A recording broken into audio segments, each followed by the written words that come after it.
Ha già percorso a piedi 4.300 km dei 6.000 che fanno parte del suo Giro d'Italia per sostenere i diritti dei più deboli, in particolare i malati di sclerosi multipla.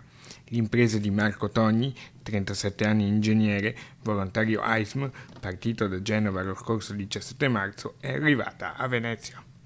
Accompagnato da Marco Favaretto, presidente dell'AISM veneziana, Marco Togni ha incontrato prima a Cafarsetti la presidente del Consiglio Comunale di Venezia Ermelinda Damiano e la vice sindaco Luciana Colle, poi in Curia il patriarca Monsignor Francesco Moraglia.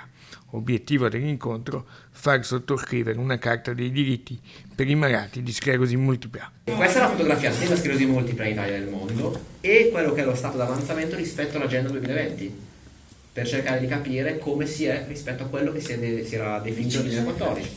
Ora si sta già iniziando a lavorare ovviamente la futura agenda, che non so se guarderà il 2024 o addirittura il 2026, perché è importante per un'associazione come AISM guardare in maniera pluriennale. E che cosa avete dedotto da questa situazione qua tra il 2014 e il 2019? Innanzitutto il tra virgolette raddoppio dei casi, nel senso nel 2014 erano 69.000 persone, siamo passati a 122.000.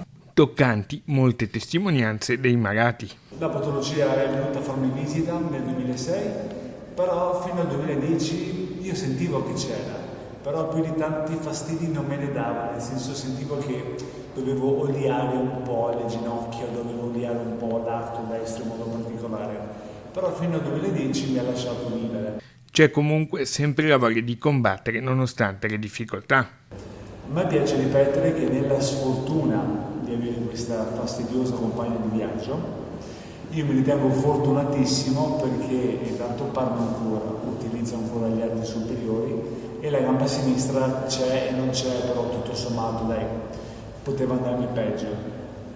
Andando spesso al San Camillo, al Lido di Venezia, io vedo tante persone che tanti hanno sclerosi, molti altri hanno altre patologie